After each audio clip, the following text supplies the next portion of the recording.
Halaka mar'un lam ya'rif qadrahu. Orang celaka bukan orang miskin susah melarat. Orang celaka orang yang tak tahu siapa jati dirinya. Ajarkanlah kepada dia bahwa kau akan mati, nak. Hidup hanya sebagai tempat persinggahan. Panas terik bernaung di bawah kayu yang rindang. Sementara matahari condong. Tiba masanya kita akan berlalu. Kalau kapal sudah penuh muatan, maka berlayar tak dapat dielakkan.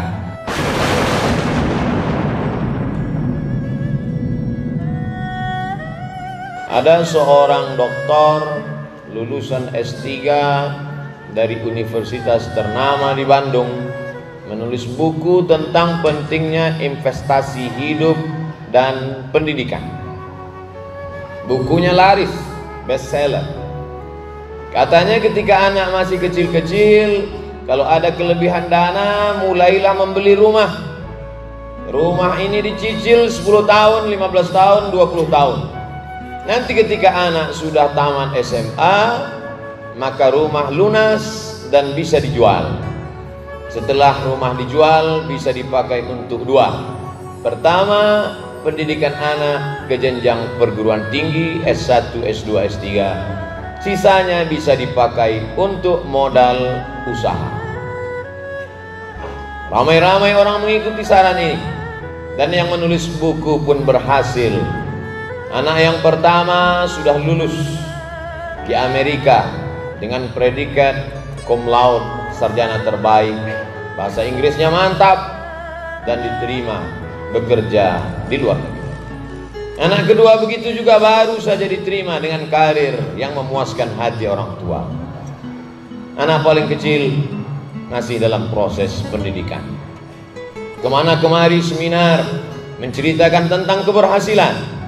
Rumah megah, mobil mewah, jalan-jalan ke luar negeri, hidup nyaman, tentram dan damai. Tapi rupanya Allah Subhanahu wa ta'ala ingin menyentuh yang selama ini belum tersentuh. Ada sesuatu yang tak pernah terpikirkan, tapi Allah berkuasa untuk membuatnya datang dan tiba tanpa diundang.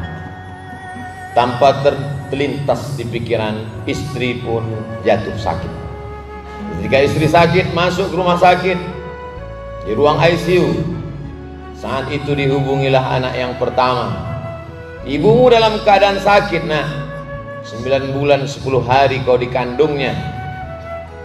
Dengan tetes peluh keringat dan air mata meregang nyawa kau keluar dari rahimnya. Apa kata si anak?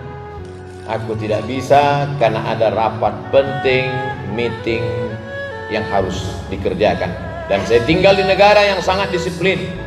Aturan tidak membenarkan untuk pulang ke kampung halaman. Anak kedua pun dihubungi. Bagaimana ini ibumu dalam sakit keras? Orang lain tak dapat menghibur hatinya. Nampaknya inilah pertemuan terakhir andai kau pulang.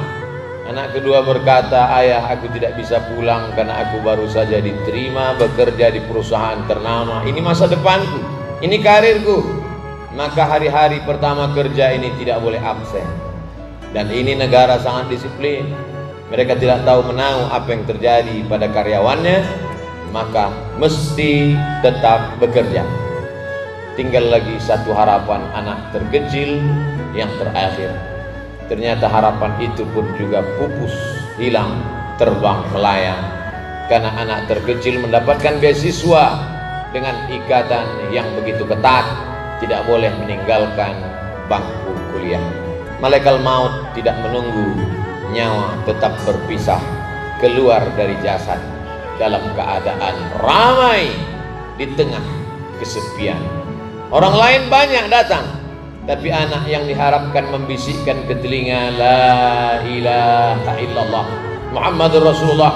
Anak yang mestinya membacakan ayat-ayat Allah ketika roh akan keluar dari jasad seperti tebasan pedang di tempat yang sama beratus kali, seperti kambing yang dikuliti hidup-hidup, seperti mata kail pancing yang ditarik dari kulit yang basah, tak dapat meringankan permohonan terakhir sakratul maut. Apa mau dikata, nasi sudah menjadi bubur. Akhirnya jenazah itu dibawa juga ke liang kubur. Pusara ditutup, air mata menetes bukan karena kematian, tapi karena buah hati belayan jiwa tak seperti yang diharapkan. Ternyata kesuksesan belum tentu melahirkan kebahagiaan. Renungan panjang akhirnya sang penulis buku meminta kepada semua tokoh yang menulis bukunya supaya buku itu ditarik kembali, karena dia tidak ingin orang lain merasakan perasaan yang sama yang dia rasakan, bahwa ada sesuatu yang tidak bisa dibeli dengan uang, tidak semuanya bisa dihargai dengan materi. Ada penyesalan panjang, air mata darah, tak mengembalikan kehidupan. Kita hanya dapat mengambil pelajaran. Itu yang dipesankan Abu Darda, sahabat Nabi yang mulia, atafakkur sa'at, berpikir sesaat, khairun min qiyami lailah, lebih baik daripada tahajud sepanjang malam. Salahkah anak kita sekolah ke luar negeri? Tidak salah, tapi bekalilah dalam kepalanya Al-Quran dan Sunnah. Salahkah dia hebat menjadi orang yang berkarir bahasa Inggris luar biasa? Tak salah, tapi tanamkanlah dalam kepalanya bahasa Arab, mengerti akhlak, sopan santun, tata krama, budi bahasa. Halakam ru'un lam ya'rif qadrahu, orang celaka bukan orang miskin susah melarat, orang celaka orang yang tak tahu siapa jati dirinya. Ajarkanlah kepada dia bahwa kau akan mati, nah. Hidup hanya sebagai tempat persinggahan. Panas terik bernaung di bawah kayu yang rindang, sementara matahari condong. Tiba masanya kita akan berlalu. Kalau kapal sudah penuh muatan, maka berlayar tak dapat dielakkan. Sampaikanlah kepada kita bahwa dunia ini bukan tujuan. Sampaikan kepada mereka bahwa kita hanya singgah sejenak. Setelah itu kita akan berlalu ke tempat yang penuh dengan keabadian. Sehingga dengan demikian dia menjadikan dunia ini hanya sebagai jembatan. Ad-dunya balaghun ilal akhirah. Dunia hanya penyampai kepada tujuan akhir.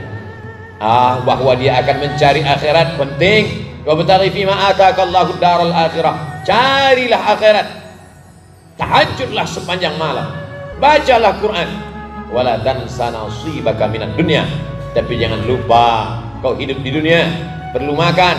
Antada awarataka aghnia, kau tinggalkan ahli warismu, anakmu, cucumu, menantumu dalam keadaan mampu, ekonominya mapan.